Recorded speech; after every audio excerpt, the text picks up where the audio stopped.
सतगुरु रूपी प्यारे साध संगत जी, प्यार और सत्कार से कहना धन निरंकार जी। सबसे पहले सतगुरु माता जी का शुक्राना, जिनकी अपार कृपा से दासी आप जी के चरणों में ये विचार रखने जा रही है। ये विचार आप जी प्रवान करें। ये एक छोटी सी स्टोरी है जिसमें हमें समझाया गया है कि हमारे अंदर पेरेंट्स ही अच्छे संस्कार डालते हैं। जब पेरेंट्स अच्छे संस्कार डालते हैं तो वह सारी उम्र जो है हमारी ज़िंदगी सुखी बना देते हैं। इस तरह हमने सतगुरु और अपने पेरेंट्स की बात को मान कर चलना है अगर हम जीवन में सुख पाना चाहते हैं। तो कहते हैं, एक पिता पुत्र व्यापार धंधा करते थे। पुत्र को पिता के साथ काम करते हुए काफ़ी साल बीत गए।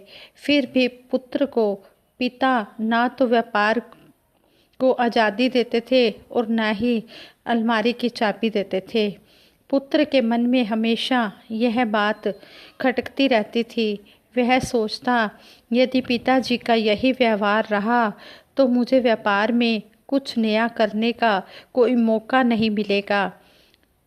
पुत्र ने सोचा कि मैं क्यों ना संपदा का बंटवारा कर लेता हूँ और अपने पिता से अलग हो जाता हूँ। तो ऐसा ही हुआ। पिता और पुत्र के बीच में झगड़ा हो गया और वो दोनों अलग हो गए। पुत्र अपनी पत्नी और बच्चों के साथ रहने लगा।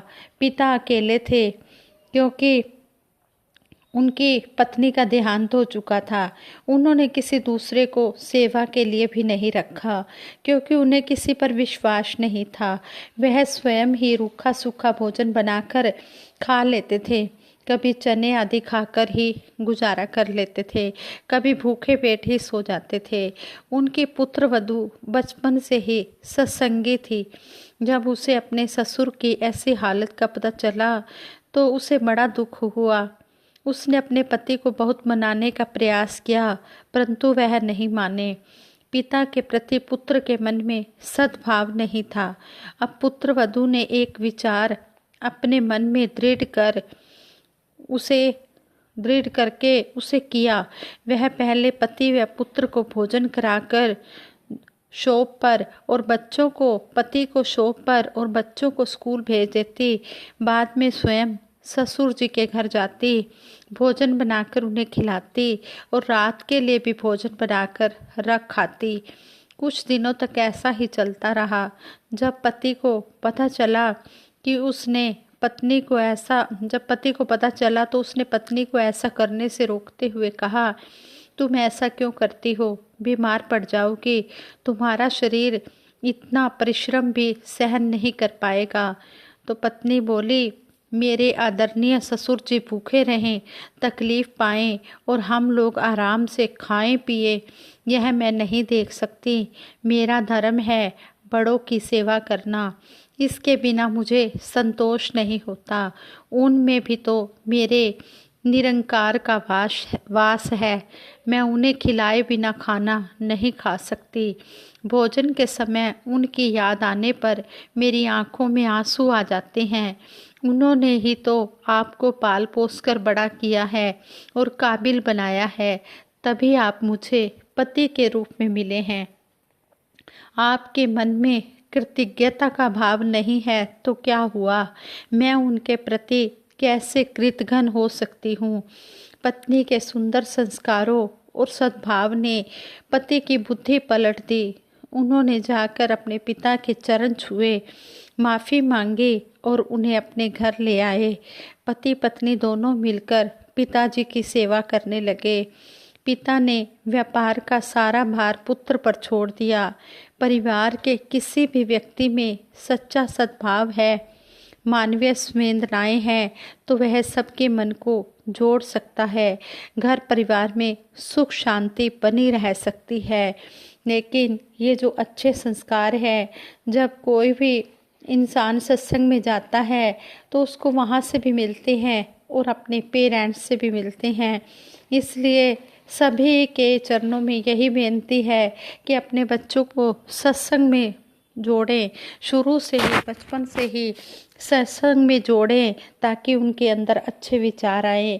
खुद भी पेरेंट्स सेवा सिमरन सत्संग करें और बच्चों के मन में भी ये लगन पैदा करें कि आपने सेवा सिमरन और सत्संग करते चले जाना है। ये माता पिता का फर्ज बनता है। कहते हैं कि माता पिता का फर्ज है कि अपने बच्चों को अच्छी प्रकार से शिक्षा भी दें और उन्हें सेवा सिमरन सत्संग से भी जोड़ें। अगर माँ बाप ऐसा नहीं करते तो वो अपने ही बच्चों के शत्रु हो जाते हैं, क्योंकि जब बच्चों को तो समझ नहीं होती, वो तो कच्ची गीली मिट्टी के समान होते हैं, लेकिन पेरेंट्स को तो पता होता है कि हमारे बच्चों के लिए क्या सही है क्या गलत है। इसलिए दासी तो सभी के चरणों में हाथ जोड़कर प्रार्थना करती है कि हमारे मिशन में बाल संगत होती है, हर जगह होती हैं, अब आगे भी होंगे। जब हमारे सत्संग भवन खुल जाएंगे तो सभी ने अपने बच्चों को बाल संगत से जोड़ना है, खुद भी जाना है सत्संग में और बच्चों को भी लेकर जाना है ताकि उनके अंदर बचपन से ही अच्छे संस्कार आ जाएं। इस तरह दासी एक और बात भी सुन रही थी। कहते हैं कि पेरेंट्स और गुरु द्वारा दिए गए ज्ञान का ऋण प्रकृति का ऋण, यह सच है कि ये ऋण कभी भी बच्चे उतार नहीं सकते, लेकिन हम माता पिता गुरु टीचर और प्रकृति का सम्मान करके इस ऋण को कुछ कम जरूर कर सकते हैं। यानी कि जो बच्चे होते हैं वो पेरेंट्स गुरु टीचर और प्रकृति का सम्मान करके इस ऋण को कुछ कम कर सकते हैं अगर उनके नक्शे कदम पर चलते चले जाएं। जैसे पेरेंट्स कहे, गुरु कहे, टीचर कहे, क्योंकि शिक्षा का गुरु जो होता है वो टीचर होता है और आध्यात्मिक शिक्षा का गुरु सतगुरु होता है जो इस सत्य का ज्ञान कराता है, इस निरंकार से मिलवाता है। और पेरेंट्स जो बचपन से ही बच्चों को अच्छे संस्कार देते चले जाते हैं, जो अच्छी बातें सिखाते हैं। इसलिए हमने गलती से भी कभी भी अपने पेरेंट्स का अपमान नहीं करना। अगर हम ऐसा करेंगे तो हम घोर पाप करने वालों की श्रेणी में आ जाएंगे, जिसे परमात्मा भी माफ़ नहीं करेगा। इसलिए संपूर्ण हरदेव वाणी में भी सतगुरु बाबा हरदेव सिंह जी महाराज ने हमें समझाया है, माता पिता का आदर करना, नित्य ही श्रद्धा भाव से इनकी सेवा करते रहना, तन्मयता से चाव से। कितने कितने कष्ट उठाकर माता पिता ने पाला है, माता पिता के कारण मुँह में बच्चों के निवाला है। धन्य है माता पिता बच्चों को सत्संग से जो जोड़ते, नेकी और भलाई वाले मार्ग पर है मोड़ते। बड़ों को इज्जत देने वाला हर सू इज्जत पाएगा, ध्यान बड़ों का रखने वाला आप बड़ा हो जाएगा। बड़े तो होते बड़े हैं, इनकी बात तजुर्बे वाली है, जी कर के ये दुनिया सारी इनकी देखी भाली है।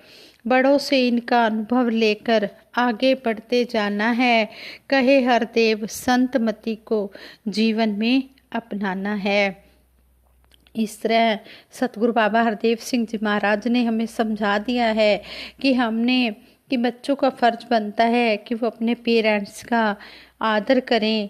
कितने कष्ट उठाकर पेरेंट्स पालते हैं, उनको खाना खिलाते हैं, उनका पालन पोषण करते हैं, उनको अच्छी शिक्षा देते हैं।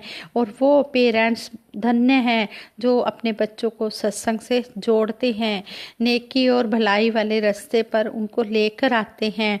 और जो बच्चे बड़ों की इज्जत करते हैं उनकी हर जगह इज्जत होती है। सभी यही कहते हैं कितने लायक बच्चे हैं, वो हर जगह इज्जत ही पाते हैं।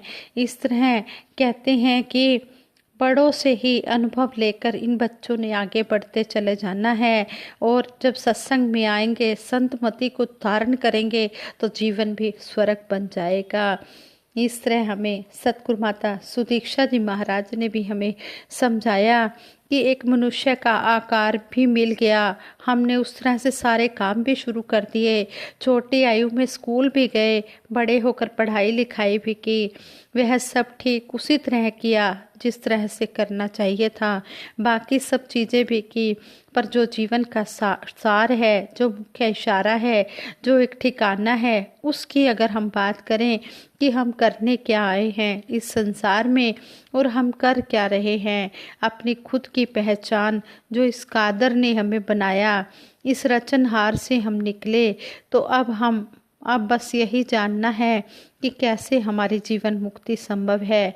जब जीते जी ज्ञान प्राप्त करके अपने जीवन को सही मायने में मानव वाला जीवन बनाएंगे, सबसे प्यार करेंगे, प्यार करते करते है जिंदगी बिताएंगे, तभी जीवन जीवन बन पाएगा।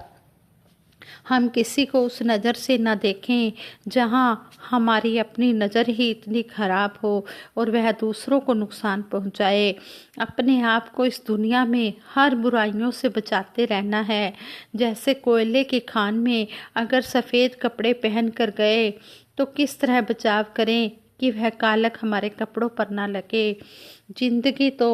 जिंदगी है, इसमें उतार चढ़ाव तो आते ही हैं, फिर भी है जो मानव शरीर मिला है इसका प्रमाण देते हुए हर पल बिताएं।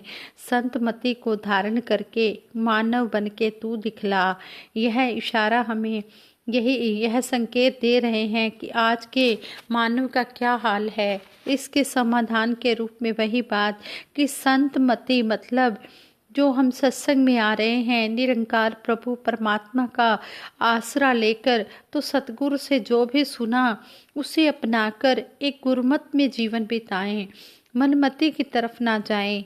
जो सही है उसको जानते हुए उसी रास्ते पर चलें और जानबूझकर कोई भी बुरा काम ना करें।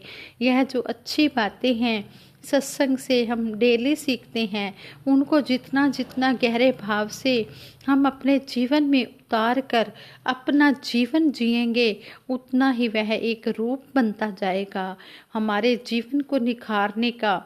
जब हम संतों की मति लेंगे और उस पर अपने जीवन को चलाएंगे तो अवश्य ही हम सच्चे रूप में मानव बन पाएंगे। कहे हर देव यह धर्म है तेरा, मानवता को तू अपना। मानवता को हमने अपनाना है, यह जरूरी है, क्योंकि कोई भी चीज़ है उसका असली रूप क्या है कि अगर हमने पानी में कोई रंग डाल दिया तो पानी का असली रूप तो यही है कि वह पारदर्शी है, जिसे तत्व रूप में H2O कहा जाता है।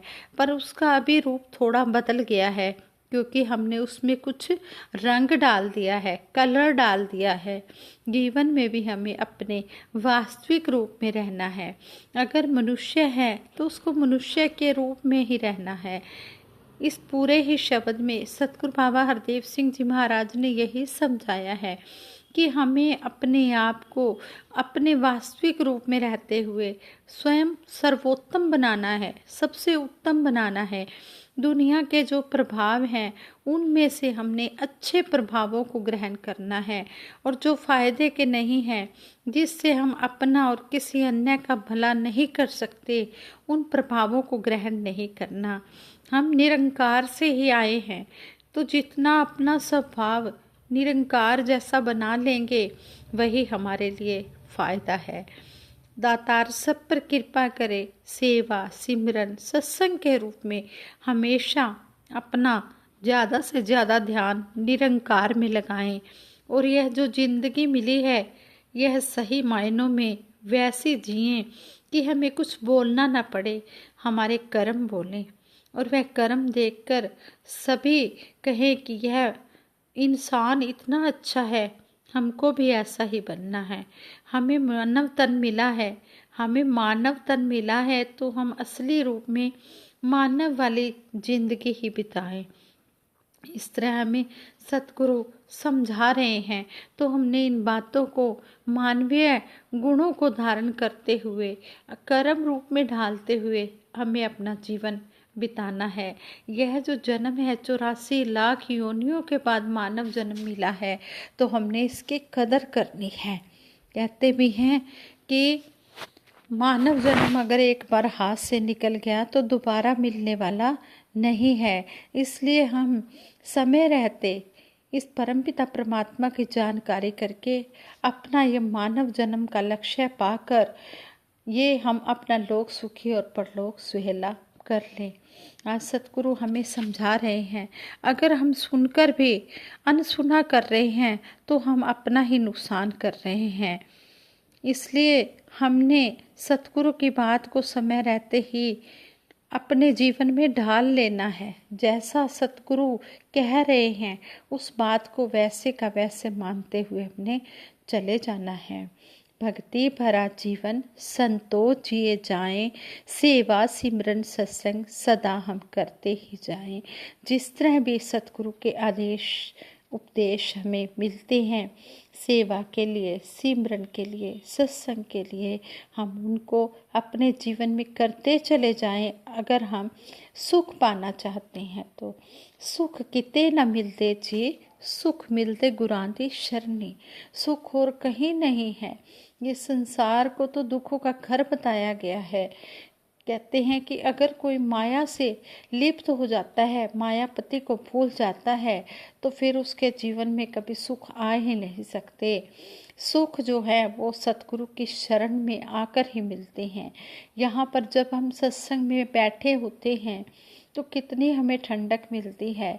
हमने ये नहीं, जो बातें हमने सुनी हैं हमने उनको उसी समय तक के लिए ही हमने मानना है, नहीं, हम इन बातों को हमने संसार में भी अपने कर्मों द्वारा दिखाना है। और हम कहीं भी जाएं, सारा संसार हमारा परिवार है, हमने हर जगह इन बातों को कर्म रूप में डालते चले जाना है। हर एक में इस निरंकार की ज्योति देखनी है, हर एक में इस निरंकार का रूप देखते हुए, भगवान का रूप देखते हुए सबके साथ हमने आदर सत्कार करते चले जाना है। हाँ संगत जी, दासी इन्हीं शब्दों से आप जी के चरणों से क्षमा प्रार्थी है और दासी यही आशीर्वाद मांगती है कि जैसा भी आप जी चाहते हो वैसा दासी का जीवन बन जाए। जो भी बोल बोले जा रहे हैं इन बोलों को कर्म रूप में ढाल पाए और दासी से विचार करते हुए कई प्रकार की गलतियां भी हुई होंगी। दासी उन गलतियों के लिए आप जी के चरणों से क्षमा प्रार्थी है। दासी को क्षमा करना और आगे के लिए सुमत बख्शना। दासी सभी के भले की कामना के लिए सिमरन करवाएगी। सभी मिलकर साथ देना। तू ही निरंकार मैं तेरी शरण हाँ, मैनू बख्श लो। तू ही निरंकार मैं तेरी शरण हाँ, मैनू बख्श लो। तू ही निरंकार मैं तेरी शरण हाँ, मैनू बख्श लो। तू ही निरंकार मैं तेरी शरण हाँ, मैनू बख्श लो। बोलिए सतगुरु माता सुदीक्षा सविंदर हरदेव जी महाराज की जय। निरंकारी राजमाता गुरु बचन अवतार की जय। साथ संगत जी प्यार से कहना धन निरंकार जी।